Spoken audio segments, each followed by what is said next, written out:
سیلاب کی صورت سے، آفت سے بلکہ دوچار ہے۔ میں خود مختلف علاقوں میں گیا ہوں، سیالکوٹ گیا ہوں، سنبریال گیا ہوں، قصور کے علاقے، اور کل میں مزید پنجاب کے مختلف علاقوں میں جاؤں گا۔ ہماری ٹیمیں خیبر پختونخوا میں سرگرم عمل ہیں، سندھ کے حالات پہ ہماری نظر ہے۔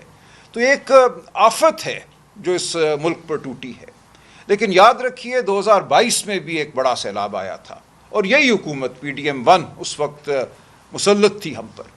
یہ کشکول پکڑ کر آپ کو یاد ہوگا جنیوا گئے تھے، وہاں دعوے کیے گئے تھے $11 بلین آ رہے ہیں۔ کیا ہوا ان $11 بلین کا؟ کیا حفظ ما تقدم کے اقدامات اٹھائے گئے؟ کس بند کو مضبوط کیا گیا؟ ہم جہاں گئے ہم نے ایک ہی کہانی سنی لوگوں سے کہ بند کمزور تھے، لوگ چیختے رہے، پکارتے رہے، کئی دنوں سے نظر آ رہا تھا کہ ریلا آ رہا ہے، بند کو مضبوط کرنے کی ضرورت ہے، یہ نہیں کیا گیا۔ صرف ٹک ٹاک کی خاطر دورے کیے گئے، تصویریں کھنچوائی گئیں۔ کل جب میں قصور گیا، وہاں گنڈا سنگھ کے علاقے میں ایک جگہ ایک پوسٹ پہ، تلوار پوسٹ پہ، ہر حکومتی نمائندہ جو ہے ادھر آ کے تصویریں کھنچا رہا ہے، جبکہ پورا علاقہ، سینکڑوں میل پہ محیط علاقہ، لاکھوں ایکڑ پر محیط علاقہ زیر آب ہے۔ ہم وہاں گئے، لوگ اپنے مویشی لے کر سڑکوں کے کنارے بیٹھے ہیں، بے یار و مددگار، کھلے آسمان کے نیچے۔ انسانوں کو تو پھر کوئی کھانا دے جاتا ہے ہمدردی سے، لیکن جو مویشیوں کی صورتحال ہے وہ انتہائی کربناک ہے، اور یہ پاکستان کی معیشت کی ریڑھ کی ہڈی ہے، ہماری زرعی معیشت کی ریڑھ کی ہڈی ہے۔ اس وقت مویشیوں کی دیکھ بھال کوئی بھی نہیں کر رہا۔ تو یہ ایک اتنی خوفناک صورتحال ہے جس سے ہم دوچار ہیں، اور یہ ایک بے حس حکومت، ایک فسطائیت زدہ حکومت کہیں اور دیکھ رہی ہے۔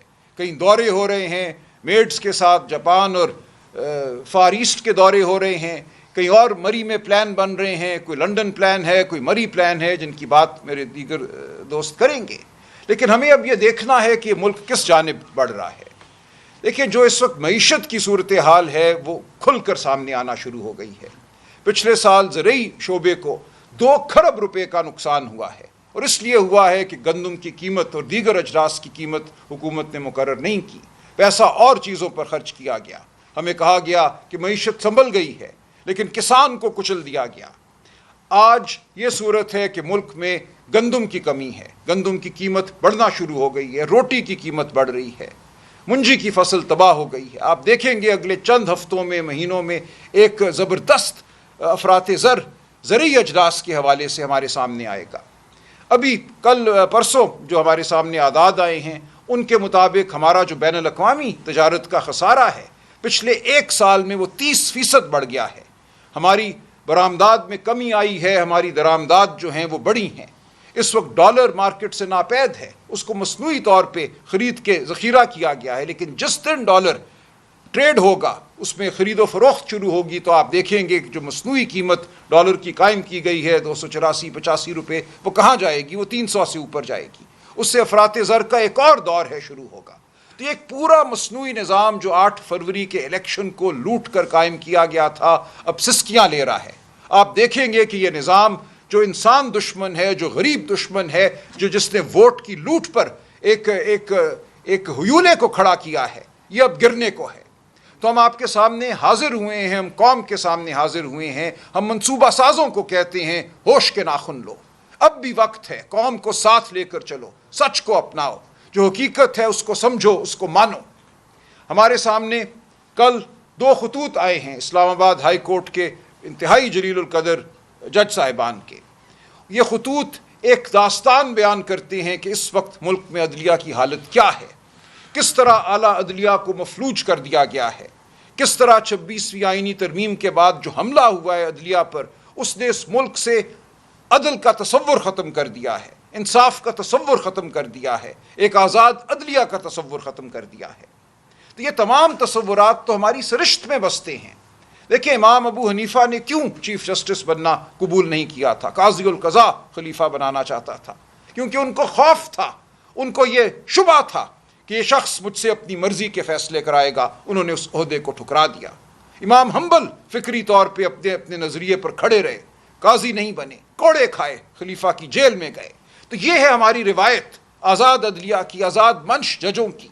ہماری روایت میں شامل ہے جمہوریت. پاکستان ہم نے ایک جمہوری تحریک کے ذریعے حاصل کیا. قائد اعظم کی پوری زندگی جمہوریت کے لیے گزری. جمہوریت کی انہوں نے بات کی. ہر ادارے کو انہوں نے کہا کہ تم جمہوریت اور جمہوری اداروں کے تابع ہوگے. آج اگر کوئی یہ سمجھتا ہے کہ پاکستان کو سی سی کا مصر بنا دیا جائے گا یا کوئی اور ملک جہاں کہتے ہیں جمہوریت نہیں اور معاشی ترقی ہوئی ہے تو پاکستان میں بھی ہم جمہوریت کو دفن کریں گے اور معاشی ترقی حاصل کریں گے، تو یہ خام خیالی ہے. ڈکٹیٹر معاشی ترقی کی ضمانت نہیں ہوا کرتا. کتنے عیدی امین ہم نے دیکھے جو اپنے ملکوں کو تباہ کر کے چلے گئے. ان کی اقوام آج ان کا نام لینے سے شرمندہ ہیں. پورا افریقہ، لاطینی امریکہ اور ہمارا اپنا ملک اس کی مثال ہے. ہر فوجی دور کو آپ دیکھیے، بلند بانگ دعوے کیے گئے کہ بس اس ڈنڈے کی ضرورت تھی اس قوم کو، اب ڈنڈا بردار آ گیا ہے، اب سب ٹھیک ہو جائے گا. اور اس کے بعد کیا ہوتا ہے؟ ملک دو لخت ہو جاتا ہے. وہ ضیاء کا دور ہو، کیا ہوتا ہے؟ جمہوریت واپس آتی ہے، اس کو پھر مفلوج کیا جاتا ہے. وہ بے نظیر بھٹو کی حکومت ہو یا وہ 1990 کی دہائی کی حکومتیں ہوں، ہر حکومت پہ حملہ ہوتا ہے. بالآخر پی ٹی آئی کی حکومت آتی ہے، عوام کی تائید سے حکومت آتی ہے، اس پہ بھی حملہ کیا جاتا ہے. اور آج یہ کوشش ہے کہ اس ملک میں جمہوریت کا نام لینے والے نہ رہیں. گھروں پہ حملے ہیں، چادر چار دیواری پامال ہے، صحافیوں پر حملے ہیں، آزاد صحافت پر حملہ ہے، لوگوں کو خوفزدہ کرنے کی کوشش ہے، لیکن یہ سب ناکام ہو رہا ہے. یہ قوم آگے بڑھ رہی ہے، یہ قوم جمہوریت کی طرف بڑھ رہی ہے. جس جھوٹ کو ہم پہ مسلط کیا گیا ہے وہ آج ہم سب کے سامنے ظاہر ہے. تو میں آپ کے ذریعے پھر ایک دفعہ قوم سے کہتا ہوں کہ ہم آپ کے ساتھ کھڑے ہیں. عمران خان جیل میں آپ کے لیے بیٹھا ہے، وہ آپ کے ساتھ کھڑا ہے، آپ کا درد لیے وہ جیل میں بیٹھا ہے. ہم ایک ایسا معاشرہ چاہتے ہیں جہاں معیشت انسان دوست ہو، غریب دوست ہو. وہ صرف عمرہ کے لیے نہ ہو، صرف وہ پالیسیاں نہ بنے جس سے اس سیٹ اور اس سیٹ کو فائدہ ہو. وہ پالیسیاں ہوں جو عوام دوست ہوں، جو گندم کی قیمت مقرر کریں جس سے چھوٹا کسان خوشحال ہو، جو پانی فراہم کریں جہاں پانی کی ضرورت ہے. آج سندھ میں ایک خوف کا راج ہے. سندھ میں اگر آپ خلاف بولتے ہیں اس کے جو وہاں برسر اقتدار ہے تو آپ کا پانی بند کر دیا جاتا ہے. سندھ کا میں ایک تفصیلی دورہ کر کے آیا ہوں، ہر جگہ یہی بات سنی کہ یہاں پہ سیاست پانی کے بلبوتے پر ہوتی ہے.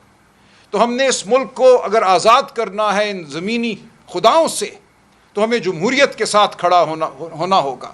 ہمیں آزادی اظہار کا ساتھ دینا ہوگا. ہمیں اپنے ووٹ کی عزت کرانا ہوگی. ہمیں وہ معیشت چاہیے جو انسان دوست ہے، جو غریب دوست ہے. تو سب دوست بات کریں گے. آپ کا بہت شکریہ. میں اب علامہ ناصر صاحب سے گزارش کروں گا کہ آپ فرمائیے. بسم اللہ الرحمن الرحیم. آپ سب جانتے ہیں کہ پاکستان 71 میں ٹوٹ گیا تھا، جو 47 میں بنا تھا، اور یہ موجودہ پاکستان 72 میں وجود میں آیا. اور پھر اس بکھرے ہوئے پاکستان کو اکٹھا کرنے کے لیے آئین بنایا گیا تاکہ سارے صوبے بالآخر انسانی معاشرے جب لوگ اکٹھا رہتے ہیں، مختلف اکائیاں اکٹھی ہو جاتی ہیں تو کسی ضابطے اور قانون کے ساتھ زندگی گزارتے ہیں. اگر کوئی قانون اور ضابطہ نہ ہو تو اکٹھی زندگی نہیں ہو سکتی. ایک چیز اپنی جگہ پر رہ سکتی ہے اس وقت جب قانون ہو، تو ورنہ ہر جماعت ہو جاتا ہے، جنگل بن جاتا ہے. تو اکٹھے رہنے کے لیے آئین بن گیا 1973 کا آئین، کہ ایک ڈاکومنٹ بن گیا، سوشل کنٹریکٹ بن گیا، جس کے تحت پاکستان کے سارے صوبے اور ساری اکائیاں انہوں نے فیصلہ کیا اکٹھے رہیں گے. اور ان کے جو ریپرزنٹیٹیو تھے انہوں نے آئین بنایا اور پاکستان کے عوام نے اس کو قبول کر لیا. آئین وہ بنیادی ڈاکومنٹ ہے جو ہم کو اکٹھا رکھتا ہے. پھر اس کی روشنی میں قانون سازیاں ہوتی ہیں، ادارے بنتے ہیں، پارلیمنٹ بنتی ہے، ادارے بنتے ہیں، صوبائی سیٹ اپ بنتے ہیں، اسی آئین کی روشنی میں بنتے ہیں. اور قانون سازی ہوتی ہے صوبائی سطح پر، مرکزی سطح پر، اور قانون محترم ہوتا ہے. جن معاشروں میں قانون اپنی حرمت کھو بیٹھتا ہے وہ معاشرے تباہ و برباد ہو جاتے ہیں. قانون کے نفاذ کے بغیر عدل کا نفاذ ناممکن ہے. لوگوں کو ان کے حقوق دلوانا ناممکن ہے. اس وقت آپ دیکھتے ہیں کہ کہتے ہیں کہ اس وقت سیلاب آیا ہوا ہے جو تباہی مچا رہا ہے. طوفان ہے اس وقت پانی کی شکل میں جو تباہی مچا رہا ہے. اس سے پہلے آئین شکنی کا طوفان آیا، لا قانونیت کا طوفان آیا، عوام کے حقوق پر ڈاکہ ڈالنے کا طوفان آیا. 8 فروری کو عوام نے جو فیصلہ کیا تھا اس کو اس لا قانونیت اور آئین شکنی کے طوفان کے ذریعے بدلنے کی کوشش کی گئی اور ملک تباہی و بربادی کے حوالے کر دیا گیا ہے. اگر کوئی یہ سمجھتا ہے کہ آئین شکنی کر کے یا آئین کی روح ختم کر کے، جو آئین بنایا تھا ہمارے اسلام نے، اس کی روح ختم کر کے اور اس کو ایک بالکل ایک پیرالائز قسم کا آئین بنا دیں اور پھر اپنی مرضی کے قوانین بنائیں اور وہ قوانین جو دراصل قانون کی روح کے خلاف ہیں، جو فلسفہ قانون سازی کا اس کے خلاف ہے، تو اس نتیجے میں کیا ہو جائے گا؟ ملک تباہ و برباد ہو جائے گا، ادارے ریلیونٹ ہو جائیں گے. اب پنجاب میں کوئی ادارہ ہے؟ سیلاب آیا ہوا ہے، ہر طرف ایسا ہی ہے. تو میرے خیال میں اگر ہم نے اکٹھا رہنا ہے تو ہمیں آئین کی طرف واپس جانا پڑے گا، رول آف لا کی طرف واپس جانا پڑے گا، اور پاکستان میں وہ حکومت قائم ہوگی جس کو عوام منتخب کریں گے، اور ایسی حکومت ہوگی جو عوام میں سے جب آئے گی تو عوام کے حق کا خیال رکھے گی. ابھی آپ دیکھ لیں کہ جب سیلاب آتا ہے، لوگ فوت ہو رہے ہیں، تباہی بربادی ہو رہی ہے، گھر اجڑ رہے ہیں، انسان ایسے نہیں جاتا جیسے کسی شادی میں انسان جا رہا ہو. انسان جاتا ہے کہ غم کی حالت میں، پتہ چلتا ہے کہ غمگین ہے نا.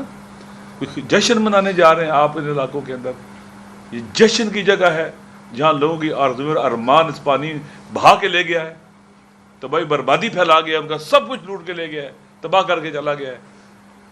اس لیے افسوس کے ساتھ کہنا پڑتا ہے، اور آرزویں ان کی ایسی ہیں کہ ہزاروں خواہشیں ایسی غیر خواہش پہ دم نکلے. پہلے بڑے بڑے آمر آئے تھے، انہوں نے بڑے طولانی اقتدار کے خواب دیکھے تھے، لیکن وہ خواب شرمندہ تعبیر نہ ہو سکے. موجودہ حکمران جو پیرالائزڈ ہیں، اور ان کے جو پیچھے فورسز ہیں جو ان کو لے کے آئے ہیں، جو کہتے ہیں ہمارا سیاست سے کوئی تعلق نہیں ہے، لیکن سب سے زیادہ سیاست وہی کر رہے ہیں، بدترین سیاست، قانون شکنی کی سیاست، آئین شکنی کی سیاست وہی کر رہے ہیں اور جھوٹ بولتے ہیں. اس لیے ہمیں پاکستان کو، یہ ہمارا وطن ہے. کوئٹہ میں جو ہوا کل، آپ دیکھ لیں کہ پرامن سیاسی جدوجہد کو بموں کا خطرہ ہے، دھماکوں کا خطرہ ہے، جیل جانے میں کا خطرہ ہے، لوگ جیلوں میں پھینک دینا، ان پر غیر ضروری ایف آئی آریں اور ناجائز ایف آئی آریں کاٹنا، پریشرائز کرنا، ہراس کرنا، کوئی بولے نہیں. آخری بات کرتا ہوں، جب ملک کے اندر یہ صورتحال ہو جاتی ہے تو کوئی بھی ملک اپنی سافٹ پاور کھو بیٹھتا ہے. سافٹ پاور ہی ایک ملک کی بنیادی طاقت ہوتی ہے. ہارڈ پاور، گولی کے ساتھ، ٹینک کے ساتھ، اسلحے کے ساتھ آپ زیادہ دیر نہیں چل سکتے. سافٹ پاور آپ کو دلوں میں لے جاتی ہے، آپ کی طاقت کو بڑھاتی ہے، دنیا میں آپ کا امیج بہتر کرتی ہے، آپ کو لوگ آپ سے محبت کرتے ہیں، آپ پر اعتبار کرتے ہیں. اس ملک کے اندر اس کی سافٹ پاور مر چکی ہے. جوزف نائے کی کتاب پڑھنے والی ہے، مر چکی ہے ہی نہیں ہے. الٹیمیٹلی نیشنل پاور بھی نہیں رہی ہے، ٹوٹ توڑ پھوڑ کے رکھ دیا آپ نے سوسائٹی اور معاشرے کو. اس لیے ضروری ہے کہ ہم آئین کی طرف لوٹیں، پاکستان کی خاطر، پاکستان کے عوام کی خاطر، اپنے فیوچر اور مستقبل کی خاطر، اور خدا کی خاطر، قانون کی خاطر، آئین کی خاطر ہمیں واپس آنا پڑے گا. اگر نہیں آئیں گے، ایک وقت آئے گا جب آپ غلط راستوں پہ چلتے ہیں نا، آگے کھائی میں گرتے ہیں. انہوں نے گرنا ہے کھائی میں. کہاں ہے مشرف؟ کہاں ہے وہ عامر جن کی کتنی آواز ایسے بولتے تھے جیسے خدا ہے زمین پر؟ یہ آج کے خدا بھی دیکھ رہا نشان عبرت بنیں گے. یہ اللہ کا قانون ہے، ظالموں کا انجام برا ہوتا ہے، یہ خدا نے قرآن میں کہا ہے، اور اللہ ان سے انتقام لیتا ہے. اللہ عزیز الانتقام. انشاءاللہ مجھے امید ہے کہ پاکستان کے عوام ہی جیتیں گے، مظلوم ہی جیتیں گے، محروم ہی جیتیں گے، اور یہ ظالم اور فساد پھیلانے والے، کرپشن کرنے والے ضرور ہاریں گے انشاءاللہ. امید ہے، نا امید کبھی ہم نہیں ہوں گے. شکریہ. جناب اسد کیسر صاحب. بسم اللہ الرحمن الرحیم.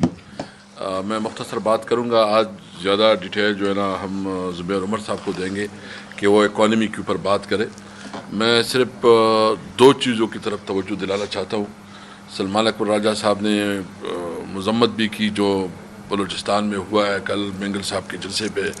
ہم سب جو ہے نا اس کی مذمت کرتے ہیں، اور یہ ایک جمہوری تحریک کو اس قسم کی دباؤ میں لانا، اس کو جو ہے نا اس کے خلاف اس قسم کی اونچی ہتھ کنڈے استعمال کرنا انتہائی قابل مذمت ہے. دیکھیں اس وقت پاکستان جو ہے نا ایک نیچرل ڈیزاسٹر سے گزر رہا ہے. ہمارے صوبے میں کلاؤڈ برس ہوئے، بنیر میں، سوات میں، باجوڑ میں، اور میرے اپنے ڈسٹرکٹ سوابی میں ہوئے. اور اس کے چونکہ میں سوابی سے ہوں تو وہ تکلیف میں خود محسوس کر سکتا ہوں کہ ایک گھر کے 13 مطلب مرد اور خواتین اور بچے وہ شہید ہوئے. آپ سوچ سکتے ہیں کہ اس گھر کی، اس فیملی کی، اس رشتہ داروں کی مطلب کیا زندگی رہی ہوگی. اور دوسری پھر بنیر میں بھی انتہائی بڑے بڑے سانحات ہوئے کہ یک دم جو ہے نا مطلب کلاؤڈ برس سے جتنے بڑے بڑے چٹان آئے جس طرح ہوا. اور دوسرے پنجاب میں جو افسوسناک ہو رہا ہے اس وقت کہ پورا پنجاب جو ہے نا وہ پانی پانی ہے، اور حکومت مکمل طور پر ناکام ہے ریلیف کاموں میں، بلکہ اس میں شہرت زیادہ ہو رہی ہے، اور زیادہ تر یہ انسٹرکشن ہے کہ جب تک بی بی مریم کی فوٹو نہیں ہوگی تو کوئی ریلیف کام نہیں ہوگا، جس نے پورے پنجاب کی جو گورننس ہے اس کو ایکسپوز کر دیا ہے۔ عملاً جو ہے نا، نہ لوگوں کو کھانا مل رہا ہے، نہ رہنے کے لیے ادھر کوئی ٹینٹ پراپر انتظام کیا گیا ہے، بس صرف اشتہار بازی ہے اور ڈرامہ بازی ہے۔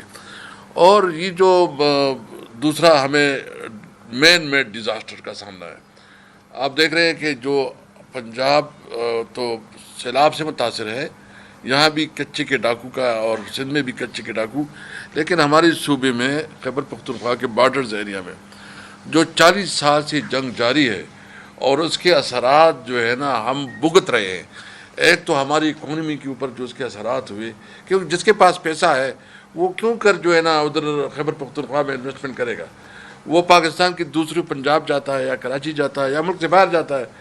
اور دوسری طرف جو ہے نا وہاں جو ہمارا کلچر ہے اس نے بہت بڑا متاثر کیا، یعنی ایک کلاشنکوف کلچر اور ڈرگ کا کلچر جو ہے نا اس جنگوں کی وجہ سے آیا، اور اس کی متبادل پہ کچھ نہیں دیا گیا، نہ ڈیولپمنٹ دی گئی۔ اور ابھی بھی جو ہمارے صوبے کے ساتھ رویہ رکھا جا رہا ہے کہ نہ اس کا نیٹ ہائڈر پرافٹ دیا جا رہا ہے، نہ اس کی جو NFC میں جو اس کا شیئر ہے، جو خیبر پختونخوا کا جو ڈیو شیئر ہے وہ بھی اس سے جو ہے نا انکاری ہے۔ اور خاص کر جب فاٹا مرج ہو گیا تو اس کے مطابق جو ہمارا شیئر بنتا ہے NFC میں وہ 14 سے بڑھ کے 19% بن گیا، لیکن وہ 19 تو چھوڑو، وہ 14% کے مطابق بھی نہیں دیا جا رہا۔ اور سرتاج عزیز جو کمیشن تھا، اس میں یہ کمٹمنٹ کی گئی تھی کہ 1000 بلین روپیز جو ہے نا وہ دیں گے 10 سال میں، ابھی تک وہ کمٹمنٹ بھی پوری نہیں ہو رہی ہے۔ اور ساتھ ہی بھی فیصلہ کیا گیا تھا کہ ہم ہر صوبہ اپنے شیئر کا 3% اور وفاق بھی 3% NFC کا پاٹا کی ڈیولپمنٹ پہ خرچ کرے گا، وہ بھی نہیں ہو رہا۔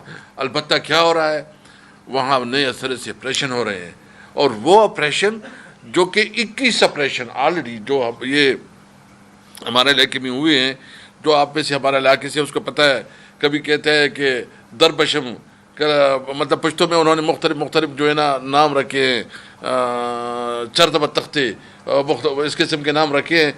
اور وہ 21 آپریشنز کا رزلٹ یہ ہے کہ اس وقت جتنی بھی ملیٹنسی ہے وہ بڑی ہے، کم نہیں ہوئے۔ تو اس کی روٹ کازز پہ آپ کو غور کرنا چاہیے کہ یہ کیوں ناکام ہے یہ پالیسی۔ اس لیے پارٹی PTI کا پالیسی یہ ہے کہ ہر صورت میں آپ جو بھی کریں، ایک تو آپ کی جو انٹیلیجنس ادارے ہیں اس کو مؤثر کریں، اس کو افیکٹو بنائیں، اور ساتھ ساتھ جو اپنی بارڈر مینجمنٹ ہے اس کو مؤثر بنائیں، اور ساتھ جو ہے نا آپ اپنے نوجوانوں کے لیے امید دے، ہوپ دے، روزگار دے، اپرچونٹی دے۔ تو یہ دو قسم کے ڈیزاسٹر ہے، آپ کے بلوچستان کے بارڈر پہ، خیبر پختونخوا کے بارڈر پہ یہ مین میڈ ڈیزاسٹرز ہیں، اور یہاں جو ہے نا نیچر ڈیزاسٹر ہے۔ تو نمبر 1 ہمیں ہر صورت میں خاص کر ڈیمز کے لیے، اسمال ڈیمز کے لیے ایمرجنسی ڈکلیئر کرنی چاہیے، اور یہ تمام صوبے اور وفاق مل کے ایک پورا کمپریہنسو پلان بنائے، اور وہ پلان بنائے جو کہ کنسنسس سے ہو، وچول کنسنسس سے ہو، اور ایک کمپریہنسو ایمرجنسی ڈکلیئر کیا جائے۔ کیونکہ یہ جو پنجاب کا سیلاب ہوا ہے، یہ تو آپ دیکھ رہے ہیں کہ جو انڈیا نے پانی چھوڑا ہے، اور اس کی وجہ سے یہ راوی اور ادھر جو پانی گیا ہے، وہ جو لوگوں نے اپنے وہ بنائے ہیں، سٹیز بنائے ہیں، غیر قانونی سوسائٹیز بنائے ہیں، اور اس کی وجہ سے آج لاہور بھی ڈوبا ہوا ہے، پورا پنجاب بھی ڈوبا ہوا ہے۔ تو ایک تو ہم یہ مطالبہ کرتے ہیں کہ ایک ایمرجنسی ڈکلیئر کی جائے ڈیمز کے لیے، اور دوسرا جو عمران خان جو ہمیشہ کہتا تھا کہ بلین ٹریز سونامی، اور اس کے لیے جو عمران خان کا ایک ویژن بھی تھا، عمران خان کا ایک بہت بڑا گیپ بھی تھا کہ بلین ٹری سونامی کی طرز پہ پوری پاکستان میں فارسٹریشن کے لیے، جنگلات کے لیے ایک بہت بڑے لیول پہ مہم چلائی جائے، اور بجٹ کا زیادہ تر حصہ، تاکہ ڈیفارسٹریشن جو ہو گئی ہے اس کی وجہ سے جو کلائمیٹ چینج پہ اثرات ہے وہ بھی ہمارے لیے قابل تشویش ہے۔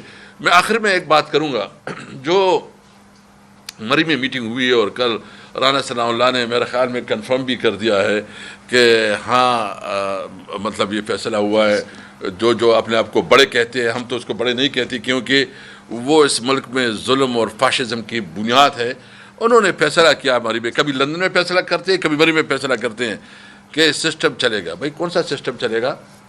میں میاں صاحب سے پوچھتا ہوں، میاں صاحب یہ تم جو 3-4 سال پہلے یا 5 سال پہلے تو جو کمپین چلا رہا تھا کہ ووٹ کو عزت دو، تو پوری قوم جاننا چاہتی ہے کہ کیا اس وقت کی قوم کو عزت ہے؟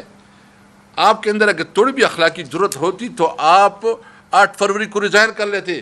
آپ کہتے کہ یہ مینڈیٹ میرا نہیں ہے. آپ کو خود اپنے حلقے میں شکست ہوئی ہے، اس کے باوجود جو ہے نا آپ ادھر بیٹھے ہیں اور ظلم اور جبر اور ڈنڈے کے زور سے آپ اپنی حکومت آگے بڑھانا چاہتے ہیں. ہم سمجھتے ہیں کہ آئیں تمام جتنی بھی سیاسی پارٹیاں ہیں وہ مل کے بیٹھے سوچے کہ کیا یہ ملک اس ہائبرڈ نظام کی طرف چلے گا کہ یا اس ملک کو قانون اور آئین کے مطابق چلانا ہوگا. اس لیے ہم نے جب الائنس پہ بھی ایک اعلامیہ ہم نے میں اس میں یہ پوائنٹ رکھا تھا کہ ہم قومی ایجنڈے پہ بات کرنا چاہتے ہیں کہ اس ملک کے نظام کو کیسے چلائے، ملک کے ٹرانسپیرنٹ اور شفاف الیکشن کیسے ہوں گے، یہ ملک جو ہے نا آئین اور قانون کے مطابق چلے گا یا ملک جو ہے نا اس طرح یہ ہائبرڈ نظام سے چلے گا. اس لیے اگر ملک کی ترقی کرنی ہے، ملک میں امن لانا ہے، تو اس کا ایک ہی راستہ ہے ملک میں آئین اور قانون کی حکمرانی. ہم عمران خان جو اس وقت جیل میں ہے، وہ اس جیل میں اس لیے نہیں ہے کہ وہ جو ہے نا وہ ضمیر کا قیدی ہے، کیونکہ اس کے خلاف جتنی بھی کیسز ہے وہ کسی وقت بھی کمپرومائز کر سکتے ہیں، وہ جیل سے باہر آئے گا، آپ کے سب کے نالج میں ہے، لیکن وہ اصولوں پہ کمپرومائز نہیں کر رہا. اس لیے ہم سمجھتے ہیں کہ ملک کی اکانومی، ملک کی جو ہماری بیرونی سرحدات ہے، ملک کی جو اس وقت امن و امان کی صورتحال ہے، جو نیچرل ڈیزاسٹر ہے، اس سب کے لیے ہم قومی ایجنڈے پہ بات کرنے کے لیے تیار ہیں، لیکن وہ صرف سیاسی پارٹیوں کے ساتھ، کسی حکومت کے ساتھ نہیں، کیونکہ اس حکومت کو ہم لیجیٹیمیٹ تصور نہیں کرتے. یہ غیر قانونی اور عوام کی ول کے خلاف ہے. پاکستان تحریک انصاف اس ملک کا سب سے بڑی پولیٹیکل پارٹی ہے. عوام نے مینڈیٹ دیا ہے تو وہ تحریک انصاف کو دیا تھا. میرے خیال میں زبیر عمر صاحب جی میں آپ ادھر آ جائیں گے، آپ ادھر آ جائیں گے. ہاں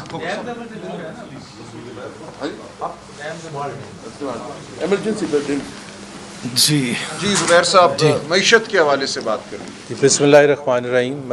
thank you very much Salman Raja صاحب، اسد کیسر صاحب، مصطفیٰ کھوکر صاحب اتو سے، کہ آج جو پاکستان کے جو مسائل ہیں، ظاہر سی بات ہے پاکستان کے مسائل کی جب ہم بات کرتے تو معیشت، پاکستان کے عوام جو سفر کر رہے ہیں اور اس فلڈز کے آنے کی وجہ سے جو اور سفر کریں گے اس کو تھوڑا سا کور کریں گے. لیکن اس سے پہلے چونکہ وزیر اعظم صاحب نے کل چین میں تقریر کی اور پوری دنیا کو یہ بتایا کہ جب سے انہوں نے پرائم منسٹر بنے، یعنی کہ اپریل 2022 سے پاکستان میں کرپشن ہی نہیں ہوئی ہے.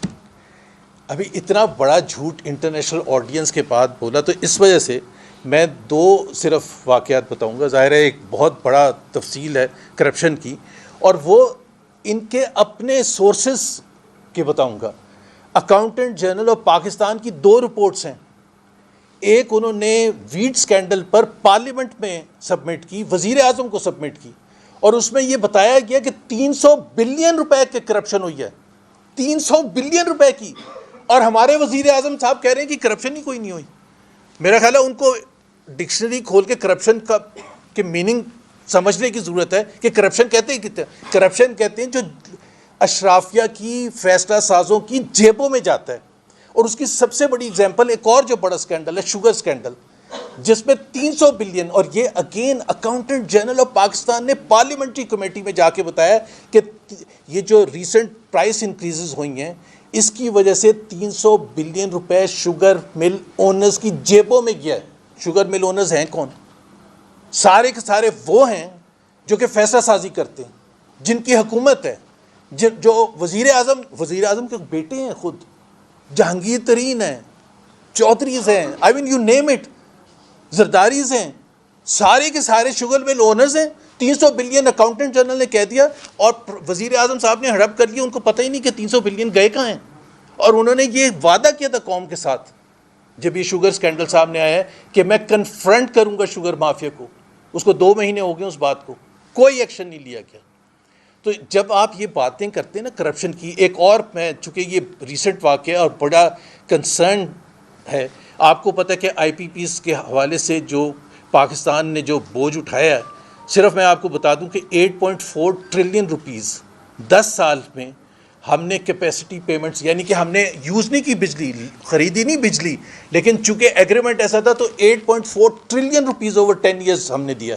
اب انہوں نے ECC نے ایک اپروو کیا ہے پیٹرولیم پروڈکٹس کی شپمنٹ کے لیے، ایک ٹن بن رہا ہے پائپ لائن، اس کا ٹھیکہ دیا ہے پہلی چیز بغیر بڈنگ کے۔ کون سا اصول کہتا ہے کہ بغیر بڈنگ کے ہونا چاہیے؟ جو پرائس آگے سے آ گئی، اب میں ان کمپنیز کا نام نہیں لینا چاہتا جو کمپنیز فورن کمپنیز بھی انوالوڈ ہیں، پر آپ نے بڈنگ کیوں نہیں کرائی ہے؟ بڈنگ کراتے تو پرائس آپ کو اچھی ملتی۔ کیا ایک ہی کمپنی تھی پوری دنیا میں جو کہ اس کو ٹھیکہ دینا تھا؟ دوسری بات، آپ نے اس کی ری پیمنٹس جو ہیں ڈالر بیسڈ کر دی ہیں، پھر وہی IPP والا پرابلم، آدھی سے زیادہ انویسٹمنٹ آپ کی روپیز میں اور ریٹرن ڈالرز میں کمٹ کر رہے ہیں۔ یہ کون سی دنیا کا اصول ہوتا ہے؟ اور پھر کہہ رہے ہیں کرپشن نہیں ہے، یہ ECC نے اپروو کر دیا، ابھی یہ کابینہ میں جانے والا ہے۔ اس وجہ سے ہم کہہ رہے ہیں کہ بھائی اچھا اس میں بھی وہ کلوز ہے جو کیپیسٹی پیمنٹ والا تھا کہ شپمنٹ ہو یا نہ ہو آپ کو پیمنٹ کرنی ہے۔ ابھی آپ ایک مشکل بحران سے نکلے نہیں ہیں، آپ ایک دوسرے مشکل بحران میں قومیں سیکھتی ہیں کہ بھائی ہم نے جو غلطی کی تھی، ابھی سب کوئی بھی اون نہیں کرتا IPP ایگریمنٹ کو کہ جو کیپیسٹی پیمنٹس ہمیں کرنی پڑی۔ Again I am repeating 8.4 trillion, یہاں اب ایک اور آپ ایگریمنٹ کر لیا آپ نے، ECC نے اپروو بھی کر دیا، اکنامک کوآرڈینیشن کمیٹی اور کیبنٹ نے۔ اب میں اور چوتھا جو اگزامپل ہے، خود میرا خیال ہے خواجہ آصف کی اگر وہ فلور آف دی ہاؤس میں سن لیتے وزیر اعظم، کہ وہ خود اپنے سیالکوٹ کے بارے میں کہہ رہے ہیں کہ کتنی کرپشن ہو رہی ہے، خواجہ آصف کہہ رہے ہیں، ہم نہیں کہہ رہے ہیں۔ تو وزیر اعظم صاحب کو یہ یاد دلانے کی ضرورت ہے، this is one of the most corrupt. ہاں چونکہ آپ نے میڈیا کو اتنا کنٹرول کیا ہوا ہے، اس وجہ سے وہ کرپشن کی کہانیاں اس طرح سے نہیں آتی جس طرح سے پہلے آتی تھیں۔ دوسری چیز ہے فلڈس کے حوالے سے، میں اس میں نہیں جاؤں گا کہ فلڈس آئے، وہ تو ظاہر سی بات ہے، ہم سب کو افسوس ہے، بٹ میں یہ سمجھتا ہوں کہ اس کو یہ سارا کا سارا قصوروار نیچرل ریزنز کو دینا اور کلائمیٹ چینج کو دینا، یہ ظلم ہے پاکستان کے عوام کے ساتھ۔ سلمان صاحب نے ایک ذکر کیا تھا کہ 2022 میں جب سیلاب آئے تھے، کیونکہ میں یہ شو کرنا چاہتا ہوں کہ یہ حکومت کی نااہلی ہے جس کی وجہ سے کروڑوں پاکستانی آج سفر کر رہے ہیں، کروڑوں عوام سفر کر رہے ہیں۔ 2022 میں آپ کا سیلاب آیا، میں پیچھے نہیں جا رہا پچھلے ادوار میں، 2022 کو لے لیتے ہیں، UN سیکرٹری جنرل آئے یہاں، انہوں نے ایک کانفرنس ہولڈ کی باہر، انٹرنیشنل ڈونرز آئے، مختلف کنٹریز آئے، ADB، United nations, world bank, دوسرے ادارے آئے، $11 بلین کی پلیجز ہوئیں، $11 بلین کی۔ فائنانس منسٹر محمد اورنگزیب آج فرماتے ہیں کہ وہ جو پلیجز تھے وہ ہمیں اس لیے نہیں ملے کہ ہم نے بینکیبل پرپوزلز دیے ہی نہیں۔ کس کا قصور ہے؟ اگر آپ نے صرف اپنا کام کیا ہوتا ہے، فیزیبلٹیز بنائی ہوتی انٹرنیشنل کنسلٹنٹس کے ساتھ بیٹھ کے اور وہ سبمٹ کرتے، $11 بلین آپ کے پاس آتے 2022 میں، آپ انویسٹمنٹ کرتے، آپ گھر بناتے، آپ کینالز کا سسٹم ٹھیک کرتے، آپ ارلی وارننگ سسٹم بناتے، آپ ڈیزاسٹر مینجمنٹ سسٹم بناتے، آپ نے کچھ نہیں کیا کیونکہ آپ کے پاس پیسے ہی نہیں آئے۔ صرف $3 بلین آئے تھے، وہ اس وجہ سے آئے تھے، وہ ADB اور ورلڈ بینک کے تھے ایسنشلی، اور تھوڑے سے کچھ اور آئے تھے، but bulk of the money close to $8 billion never came to Pakistan. اب اس کا کون قصوروار ہے؟ شہباز شریف صاحب وزیر اعظم تھے، ساری کے سارے مسلم لیگ پیپلز پارٹی اس وقت بھی حکومت میں تھی، اس کے بعد سے آپ ایک دم سے اٹھے جب فلڈز آئے۔ اب فلڈز آئے، آپ تیاری کرتے ہیں۔ اب میں صرف پنجاب کی فلڈز کی صرف ذکر کر دوں، اور میں پالیٹکس نہیں کر رہا، یہ نہیں کہہ رہا کہ وہ جاپان کیوں گئی تھی مریم نواز یا تھائی لینڈ کیوں گئی تھی۔ 26 اگست کو یہ آپ کے ریکارڈ میں اور آپ کے اخبارات میں 27 کی فرسٹ ہیڈ لائن تھی سب سے بڑی کہ پنجاب ڈوب گیا۔ مریم نواز 26 تاریخ تک جاپان میں تھی، 26 تاریخ تک۔ اس کا مطلب ہے کوئی ڈیزاسٹر سسٹم نہیں تھا، اس کا مطلب ہے کوئی ارلی وارننگ سسٹم نہیں تھا، یا اگر تھا تو پھر تو اور بڑا پرابلم ہے کہ آپ کو واپس بھاگ کے آنا۔ بیوروکریٹس وہاں، چیف سیکرٹری وہاں بیٹھے ہوئے جاپان میں، سینئر منسٹر وہاں بیٹھی ہوئی ہیں، چیف منسٹر وہاں بیٹھی ہوئی ہیں، باقی سارے 4 5 6 منسٹرز اور بیٹھے ہوئے۔ میں اس میں نہیں جا رہا ان کی پالیٹکس میں کہ کون کون گیا تھا، جہاز کیوں بھر کے لے کے گئے تھے، وہ ایک الگ موضوع ہے۔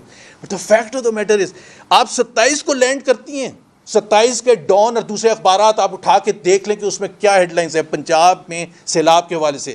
Where does she go? She goes to Murree. کیوں؟ وہاں بڑوں کی بیٹھک ہونی ہے. کس لیے؟ کہ جی ہم نے کب تک رہنے یہ نظام کو آگے لے کے چل رہے ہیں. ابھی آپ مجھے بتائیں کہ یہ سیریسنس ہے کہ آپ نظام کو اگلے 5 یا 10 سال آگے لے کے جانے کی بات کر رہے ہیں جو رانا ثناء اللہ نے ذکر کیا, اور آپ کو اتنی ارجنسی نہیں ہے کہ آپ جائیں لاہور میں. By the way she was to go to Lahore. ظاہر سی بات ہے لاہور کیپٹل ہے اور سچویشن بھی ہے. شی کیم ٹو جہاز اسلام آباد آیا ہے تاکہ وہ رش کر کے جا سکے. ابھی اتنی کیجولنس ہے. میں نے آپ کو محمد اورنگزیب کا بیان بتا دیا $11 بلین کے حوالے سے. خواجہ آصف نے کل تقریر کی ہے فلور آف دا ہاؤس, اور انہوں نے کہا یہ غلط ہے کہ اگر ہم آسمانوں کو بلیم کریں یا کلائمیٹ چینج کو بلیم کریں یہ سیلابوں کی وجہ سے. ہمارا قصور ہے, ہم نے وہ ایسے کام کیے ہیں, ہم نے وہاں اجازت دی کالونیز بنانے کی, یہ خواجہ آصف نے کہا ہے, جہاں ہمیں نہیں دینی چاہیے تھی. اور آپ کو بھی پتہ ہے کہ اس کے پیچھے کون لوگ شامل ہیں. مصدق ملک صاحب سینئر منسٹر کلائمیٹ چینج کے منسٹر, انہوں نے جیو نیوز کے سامنے یہ کہا کہ ہزاروں لوگوں کو ہم نے مروا دیا بیکاز ہم نے کچھ ہاؤسنگ کالونیز کو بچانا تھا, اشرافیہ کو بچانا تھا. یہ this is his words not my word. تو آپ خود سوچیں اب یہ جو سیلاب آ گئی, یہ تباہی ہوگی, اس کے اکنامک کانسیکوینسز کون برداشت کرے گا؟ پاکستان کے عوام, کروڑوں عوام برداشت کریں گے. پاکستان آلریڈی جو سچویشن میں غربت اس میں اضافہ ہوگا, آلریڈی 45% ہے جو پاکستان کی تاریخ میں سب سے زیادہ تھی. اب یہ تقریباً اگلے 6 مہینے میں آپ دیکھیں گے یہ 50% تک پہنچ جائے گی. ان امپلائمنٹ جو 22% ہے پاکستان کی تاریخ کی ہائیسٹ ہے. ظاہر سی بات ہے جب آپ کی اکنامک سچویشن جو خراب ہوگی, مزید خراب ہوگی جو ابھی ہے, اس میں پھر آپ 22% سے پتہ نہیں 30% پہنچ جائے, 25% پہنچ جائے, بٹ کم ہونے کا کوئی چانس نہیں ہے. آپ کی گروتھ جو پچھلے 3 سال سے 1.62 ایوریج کر رہی تھی وہ مزید خراب ہوگی. اگر یہ سب 4 سال کا ہے. فورن ڈائریکٹ انویسٹمنٹ اتنا شور مچایا گیا, آج بھی چین بیٹھے ہوئے ہیں اور فورن ڈائریکٹ انویسٹمنٹ لے کے آئیں گے. درجنوں ملکوں کا دورہ کیا پچھلے 3-3.5 سال میں. آپ مجھے $1 کا فرق بتا دیں کہ وہ کون سا لے کے آئے فورن ڈائریکٹ انویسٹمنٹ. $1 کا فرق بتا دیں, وہیں کے وہیں کھڑے ہوئے.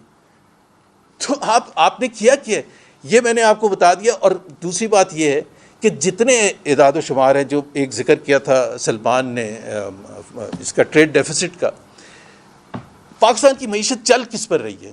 پہلے بھی میں نے کہا, ہمیشہ کہتا ہوں, پاکستان کو لونز مل جائیں, پاکستان کے دوست ممالک رول اوور کر دیں جو پیسے انہوں نے اسٹیٹ بینک میں رکھوائے تھے, اور پاکستان کے ورکرز جو ہیں وہ خون پسینے کی کمائی کر کے ریمیٹنس کے ذریعے یہاں بھیج دیں. ایکسپورٹ تباہ حال ہے. ابھی نمبرز جو آئے ہیں جس کی وجہ سے ٹریڈ ڈیفیسٹ بڑھا ہے, $6 بلین صرف 2 مہینے میں ٹریڈ ڈیفیسٹ ہو گیا. یعنی کہ الارمنگ انکریز ہے, یعنی کہ ایکسپورٹس نہیں بڑھ رہی ہیں اور امپورٹس $11 بلین 2 مہینے میں ہو گئی ہیں. سو اگر یہی ٹرینڈ رہے گا تو آپ سوچیں ہم we are back to square one, جہاں سے ہم نے شروع کیا تھا.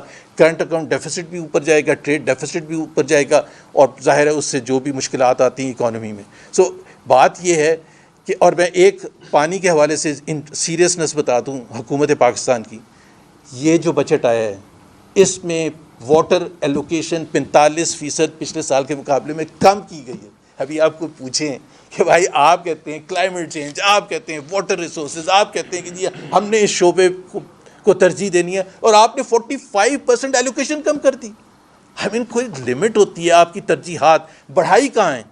ایجوکیشن میں کم کیے, ہیلتھ میں کم کیے, واٹر ایلوکیشن میں کم کیے, ٹوٹل میں آ کے 45%. بڑھائی کہاں ہے؟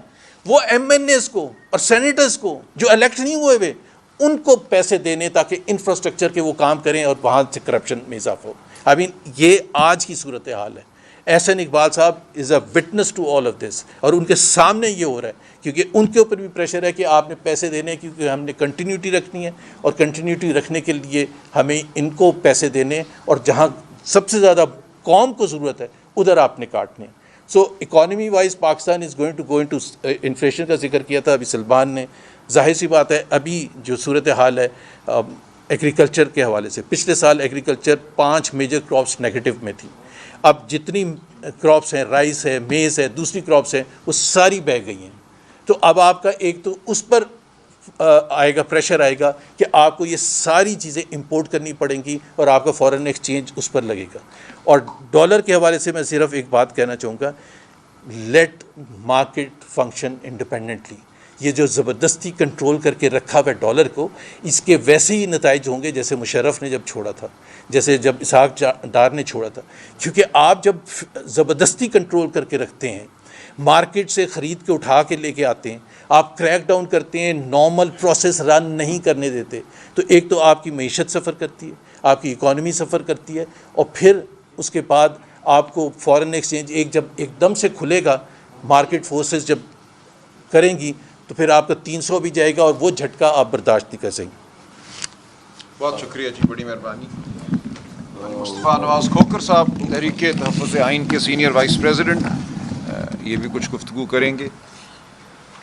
جی بسم اللہ الرحمن الرحیم. بہت بہت شکریہ. کافی کمپریہنسو گفتگو ہو چکی ہے، اس میں مزید تفصیلات میں اب دوبارہ جانے کی ضرورت نہیں. جو ملک کے حالات ہیں ان سے آپ سب حضرات بخوبی واقف ہیں.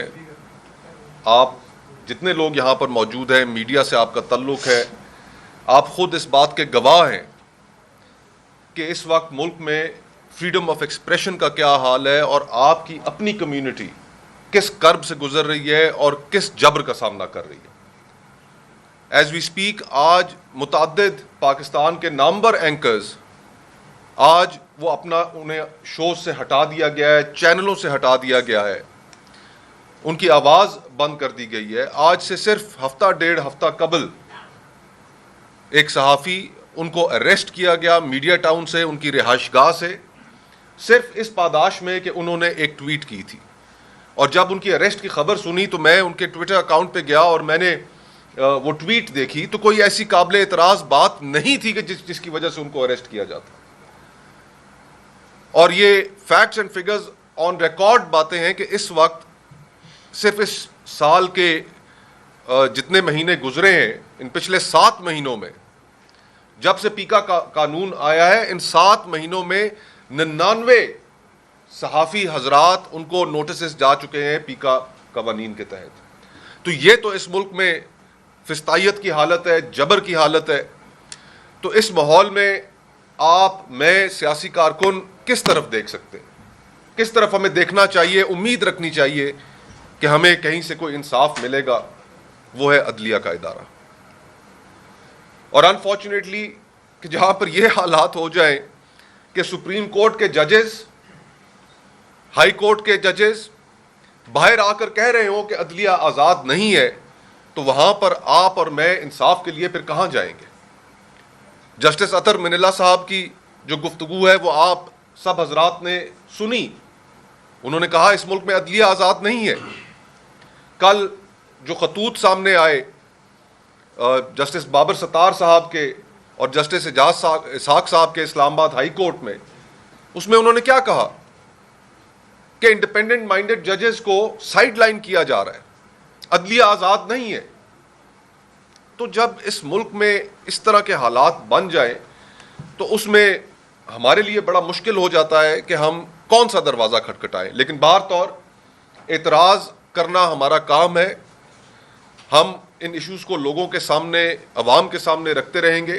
اور اسی ضمن میں اتحاد نے یہ ایک فیصلہ کیا ہے کہ آنے والے ہفتے میں ہم عدلیہ کی کارکردگی کے اوپر، خصوصاً لائرز موومنٹ کے بعد سے جو عدلیہ کی کارکردگی رہی اس ملک میں، افتخار چودھری صاحب سے لے کر یا آفریدی صاحب تک، اس کا یہ ٹائٹل ہوگا.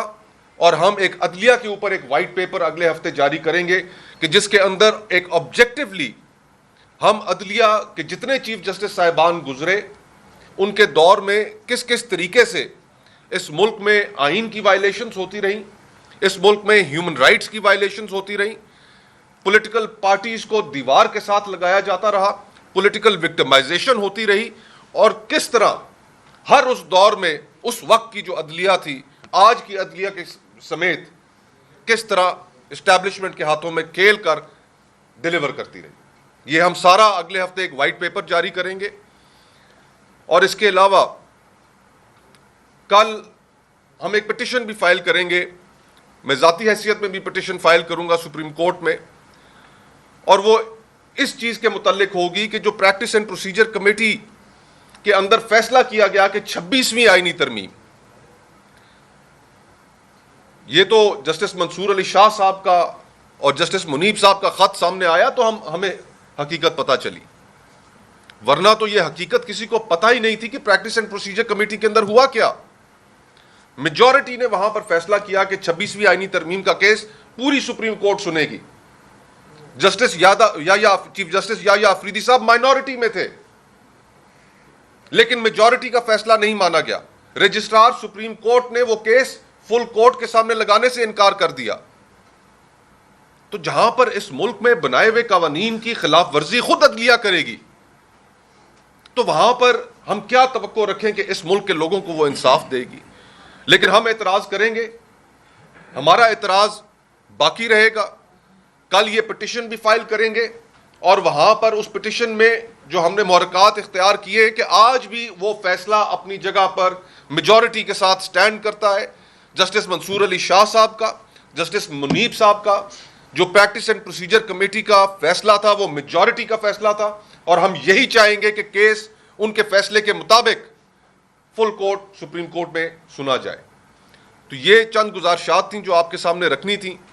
ہم خراج تحسین پیش کرتے ہیں جسٹس بابر ستار صاحب کو، جسٹس اعجاز اسحاق صاحب کو، کہ اس تاریکی کے دور میں انہوں نے کریج کا مظاہرہ کیا، اپنے خطوط میں انہوں نے وہ باتیں لکھیں جو سیاستدان اور پولیٹیکل پارٹیز تو کب سے کرتے آ رہے ہیں۔ ہم خراج تحسین پیش کرتے ہیں جسٹس اطہر منیلا صاحب کو، کہ جنہوں نے کھل کر اعتراف کیا اپنی غلطیوں کا، بتایا کہ اس ملک میں انصاف کی راہ میں کیا رکاوٹیں حائل ہیں۔ یہ بیکنز آف ہوپ ہیں۔ ہم ان کے کریج کو، ان جج صاحبان کے، ان کی انٹیگریٹی کو ہم سلام پیش کرتے ہیں، اور امید کرتے ہیں کہ جس طرح انہوں نے اپنے خط میں کہا، جسٹس بابر ستار صاحب نے اپنے خط کے اندر ایک چیز لکھی، ایک جملہ انہوں نے لکھا کہ میں تمام جو جج صاحبان ہیں ان کے اندر ایک انیٹ کوالٹی ہے، وہ بھی انسان ہے، کہ ان کو بھی نظر آ رہا ہے کہ ہماری عدلیہ کے ساتھ، ادارے کے ساتھ کیا ہو رہا ہے۔ ان سے اپیل کرتا ہوں کہ وہ ایک ڈیسنٹ بیہیویئر دکھائیں۔ آج ہمیں وہ دیکھنے میں نہیں آ رہا، لیکن وکلا تنظیموں سے بھی اپیل ہے کہ وہ بھی اس موقع پر آگے بڑھیں، ان خوددار ججوں کے ساتھ کھڑے ہوں۔ ہم پولیٹیکل پارٹیز کب سے یہ باتیں کرتے آ رہے ہیں، اور انشاءاللہ تعالیٰ اس گفتگو کو ہم مزید جاری رکھیں گے۔ آپ سب تمام آپ کا بہت بہت شکریہ۔ جی بتائیے۔ کیا آپ اس منصوبے کو ریجیکٹ کرتے ہیں کسی خوف میں سے بات کرتا ہوں، یا سیاسی مقاصد ہے اس کے تحت؟ کس وجہ سے آپ اس کو ریجیکٹ کر رہے ہیں، جبکہ سی ایم تو کہہ رہے ہیں کہ صوبوں کو اس کے اوپر کنسنسس ہونا چاہیے، وہ خود اس کی حمایت کرتے ہیں؟ ذرا تفصیل۔ نہیں ہم دیکھیں، ہم یہ بات کرتے ہیں کہ جو تکنیکی معاملات ہیں کالا باغ ڈیم کے حوالے سے وہ ایک طرف ہیں، لیکن جب تک تمام صوبوں میں اتفاق نہیں ہوگا، اور بالخصوص صوبہ سندھ جب تک رضامند نہیں ہوگا، ہم ہرگز کالا باغ ڈیم کی حمایت نہیں کریں گے۔ یہ صوبہ سندھ کا میں سمجھتا ہوں حق ہے کہ وہ سوال اٹھائے، اور سوال اٹھائے ہیں صوبہ سندھ نے تواتر سے۔ ان سوالات کا جب تک ان کو جواب نہیں ملتا اور جواب کو وہ قبول نہیں کرتے، سندھ کی تمام جماعتیں، تمام طبقہ فکر کے لوگ، اس وقت تک اس ملک کے لیے یہ تباہی ہوگی کہ ایک آپ ایسا منصوبہ مسلط کر دیں ملک کی ایک اکائی پر جو اس منصوبے کو نہیں مانتی۔ تو ہماری صرف یہ ہمارا موقف ہے کہ کالا باغ ڈیم ہو یا کوئی اور منصوبہ ہو جس کے اثرات پورے ملک پر پڑتے ہیں، وہ اتفاق رائے سے ہونا چاہیے، ورنہ نہیں ہونا چاہیے۔ زبیر صاحب، اصل کے عبداللہ مومن میں ڈان سے ہوں۔ جس طرح آج کل جنرل عاصم صاحب شہباز شریف صاحب کے سر کے تاج ہے، تو کیسا وقت سال پہلے کہ جنرل باجوہ اور جنرل فیض صاحب جو اسد فیصل ان لوگوں کے سر کے تاج تھے۔ جنرل بھی سے ریٹائرڈ ہو کر سرخ بن جاتے ہوئے کتابیں لکھتے ہیں۔ آپ بھی پی ایم لین کی حکومت کا حصہ تھے۔ مجھے وہ دن یاد ہے کہ جب سینٹ الیکشن میں کیمرے لگائے گئے تھے اور پی ٹی آئی اس کا تحفظ اس کو ڈیفینڈ کر رہی تھی، اور مصطفیٰ نواز کھوکر جو ہے وہ مزاحمت کر رہے تھے سینٹ الیکشن میں۔ تو آپ لوگ جب کون سا الیکشن؟ آپ لوگ جب حکومت میں ہوتے ہیں تو جنرل بھی آپ کے سر کے تاج ہوتے ہیں، ہر کے جو غیر قانونی کام اس کا دفاع کرتے ہو، اور پھر جب وہ آپ اقتدار سے باہر ہو جاتے ہو، تو یہ تاریخ دائروں کا سفر کب تک جاری رہے گا؟ مطلب آپ کل دوبارہ آؤ گے تو کوئی اور آپ کے سر کا تاج ہوگا۔ پہلی بات تو پتہ نہیں آپ میرے سے یہ کیوں پوچھ رہے ہیں، میں نے تو ایک چوائس کے ساتھ، ورنہ تو میں حکومت میں بیٹھا ہوتا، تو میرے سے تو آپ کا سوال نہیں بنتا کہ جی ہم اپوزیشن میں آ گئے، ایز میں جس پارٹی میں تھا وہ ہار گئی تو اپوزیشن میں آ گئے. میں نے اپنی چوائس سے پی ایم ایل این کو چھوڑا بیکاز انہوں نے جو غلط کام کیے، سولین بالادستی کی جو جنگ تھی اس کو چھوڑ کے، ووٹ کو عزت و چھوڑ کے، انہوں نے جب کمپرومائز کر کے ملٹری اسٹیبلشمنٹ کے ساتھ 1 2 3 4 10 ہر چیز میں انہوں نے پاکستان میں سارے ریکارڈ توڑ دیے. آئین بھی ختم ہو گیا، جوڈیشری بھی ختم ہو گئی، independence of judiciary, freedom of expression بھی ختم ہو گیا. تو کم سے کم آپ میرے سے تو یہ سوال نہیں کرتے. یہ دیکھیں آپ کے سوال کا جو بڑا جواب بنتا ہے وہ یہی ہے کہ ہم نے اپنی تاریخ سے سیکھنا ہے. تاریخ ہم پہ قابض نہیں ہے، ہم تاریخ کے غلام نہیں ہیں. ہر ایک نے غلطیاں کی ہوں گی. آئیے آج ہم بیٹھ کر فیصلہ کریں، آپ، میں، ہم سب، کہ ہم نے کس چیز کو رد کرنا ہے اور حتمی طور پہ رد کرنا ہے. قوموں کی تاریخ میں وہ لمحہ آتا ہے جب قومیں کھڑی ہو جاتی ہیں، یک زبان کھڑی ہو جاتی ہیں کہ ہمیں یہ قبول نہیں ہے. ہم ہر سطح پہ شفاف الیکشن چاہتے ہیں، ہمارا آئین اس کا تقاضا کرتا ہے. قائد اعظم کی پوری زندگی، ان کی ہر تقریر آپ اٹھا کے دیکھ لیجئے، وہ جمہوریت اور شفاف الیکشن کے بارے میں ہے. ان کی ہر تقریر یہ کہتی ہے کہ وہ ادارے جو منتخب شدہ نہیں ہیں انہوں نے پارلیمان کی اطاعت کرنی ہے. اس لیے ہمیں ان چیزوں کو اب ماننا ہوگا. 78 سال ہم نے مذاق کیا ہے اپنے آئین کے ساتھ، اپنے اسلاف کے فرمودات کے ساتھ. اب ہمیں ماننا ہوگا کہ آگے اگر ہم نے بڑھنا ہے تو کسی ایک ڈنڈا بردار کے تحت ہم آگے نہیں بڑھ سکتے. ہم ایک آزاد قوم ہے، آزاد منش قوم ہے. تو ہمیں اپنی تمام غلطیوں کو ماننا ہوگا اور ان کو رد کرنا ہوگا اور بحیثیت قوم آگے بڑھنا ہوگا. اچھا سر، حیدر شرازی جیو نیوز سے یہ ابہام کچھ مذاکراتی عمل سے متعلق ہے، کیونکہ آپ نے اپوزیشن اتحاد نے یا اڈیالہ کے باہر جو ملاقاتیں بہنوں کی خان صاحب سے ہوئی وہ سب نے ذکر کیا محمود خان اچکزئی اپوزیشن لیڈر ہوں گے اور تحریک کو آگے یہ اتحاد چلائے گا اور مذاکرات اگر ہوتے ہیں تو اس پلیٹ فارم سے ہوں گے.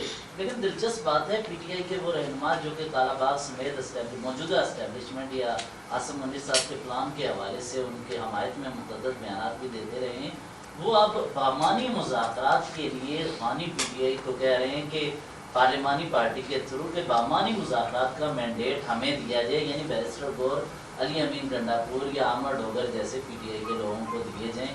تو مذاکرات کرے گا کون؟ یہ کیا چکر ہے؟ یہ کہیں لٹکایا تو نہیں جا رہا ایک مرتبہ پہ؟ میں اس پہ تھوڑا وہ کروں جی. دیکھیں یہ آپ جو بات کر رہے ہیں نا، ایک تو یہ ہے کہ جو مذاکرات کی جو بات ہے وہ وہی ہے جو خان صاحب نے خود انڈورس کیا ہے، اور اس نے جو کیا ہے وہ قومی ایشو پہ کیا ہے کہ ہم بات کریں گے تو قومی ایجنڈا ہوگا، کوئی حکومت وغیرہ نہیں ہوگا، تاکہ اس ملک کا نظام جو اس وقت چل رہا ہے، جس طرح اس ملک کے نظام کو چلایا جا رہا ہے، جس طرح آپ اشارہ کر رہے ہیں اور جو آپ بات کر رہے ہیں، ایسا نہیں ہے.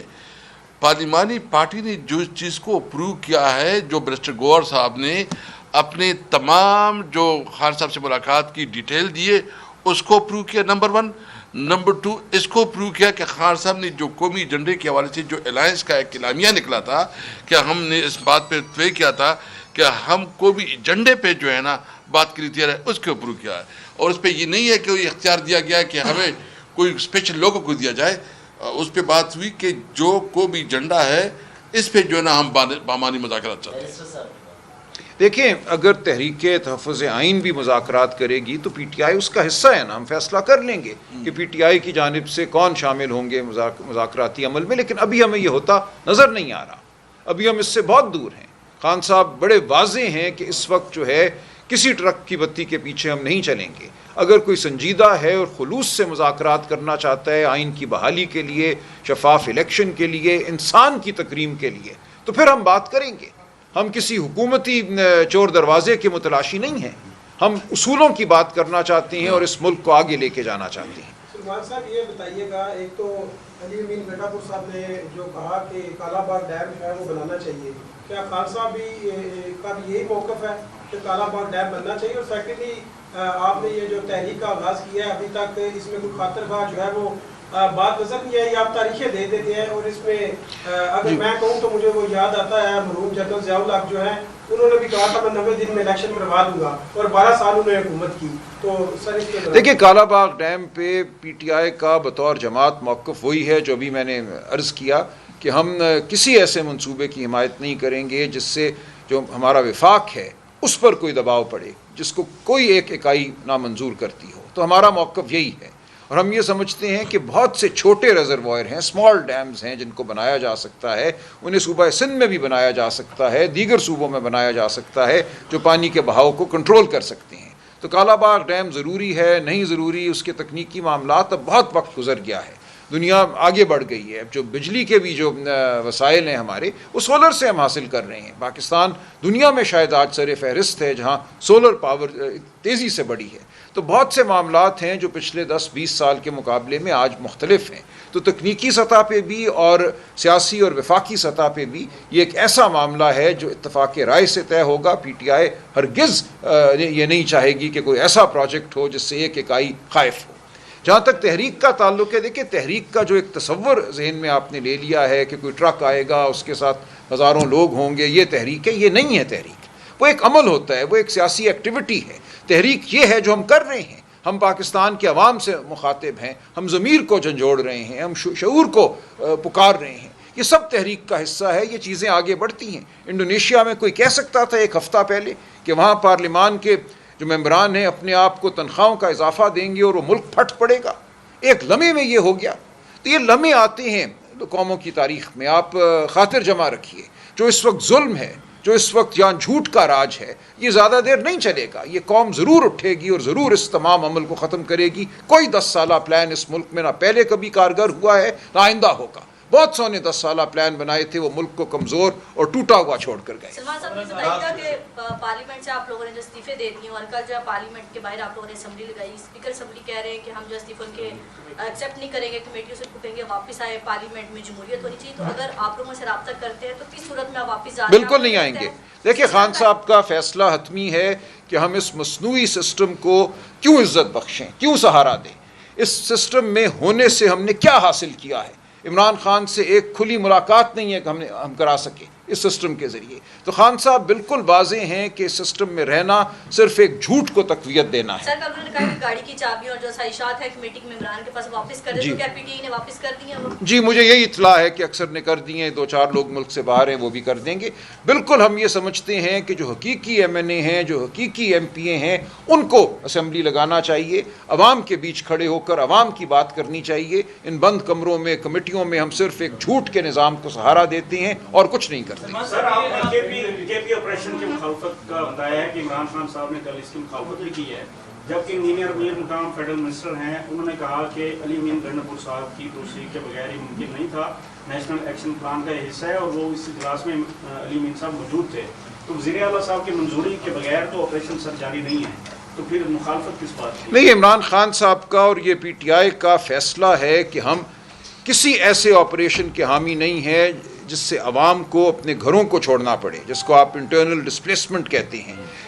انٹیلیجنس بیسڈ ٹارگیٹڈ عمل ہو سکتا ہے، جس کو یہ آپریشن کہتے ہیں، جس سے گاؤں کے گاؤں، علاقے کے علاقے جو ہیں ان کو خالی کرا دیا جاتا ہے، لوگوں کو بے گھر کر دیا جاتا ہے۔ ہم ہرگز اس کی حمایت نہیں کریں گے۔ اسد عمر صاحب مزید بات کریں گے، آپ مزید بات کریں۔ نہیں دیکھیں ٹارگیٹڈ، دیکھیں اگر دہشت گردی ہے، دہشت گرد کہیں چھپے ہوئے ہیں تو ہم یہ تو نہیں کہہ رہے کہ ان کو کچھ نہ کہو، ہم کہہ رہے ہیں آپ ایک ٹارگیٹڈ انٹیلیجنس بیسڈ آپریشن تو ضرور کیجیے۔ آپریشن کا لفظ غلط ہے، وہ ایک کاؤنٹر ٹیررزم ایکشن ہوتا ہے۔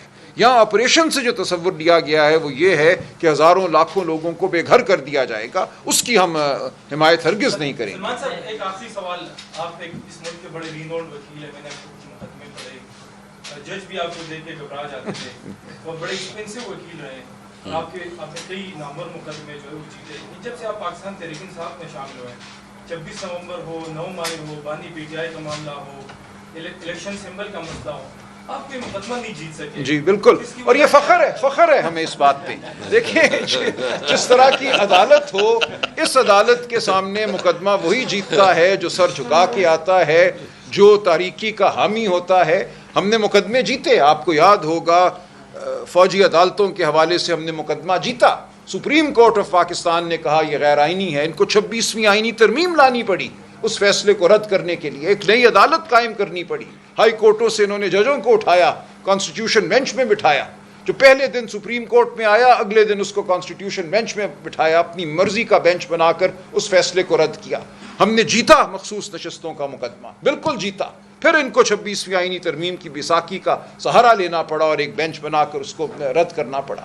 تو جو بھی مقدمہ سامنے آتا ہے آپ دیکھتے ہیں کہ وہ ہمارے حق میں ہوتا ہے. جو مقدمے یہ آئے 2 گواہان کی گواہی پر، ایک پولیس والا کہتا ہے چکری میں کرسی کے پیچھے چھپ گیا، ایک کہتا ہے زمان پارک میں میز کے نیچے دبک گیا. ان 2 گواہیوں کے اوپر پورا یہ جو کانسپریسی کا یا سازش کا مقدمہ ہے 9 مئی کے حوالے سے صرف ان 2 گواہیوں پر کھڑا ہوا ہے. مذاکرہ خیز گواہیاں ہیں، ہر سطح پہ ان کو رد کیا گیا، اور انشاءاللہ آپ دیکھیں گے یہ عدلیہ بھی ان گواہیوں کو مان نہیں سکے گی. Thank you. آپ دوستوں سے ہے پیکا ایکٹ کے بعد آپ بالکل خاموش ہو گئے. پیکا پڑ گئے.